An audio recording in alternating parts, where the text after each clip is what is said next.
أعوذ بالله من الشيطان الرجيم. بسم الله الرحمن الرحيم. الحمد لله رب العالمين، الرحمن الرحيم،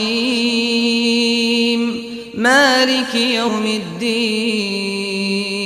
إياك نعبد وإياك نستعين، اهدنا الصراط المستقيم، صراط الذين أنعمت عليهم غير المغضوب عليهم ولا الضالين.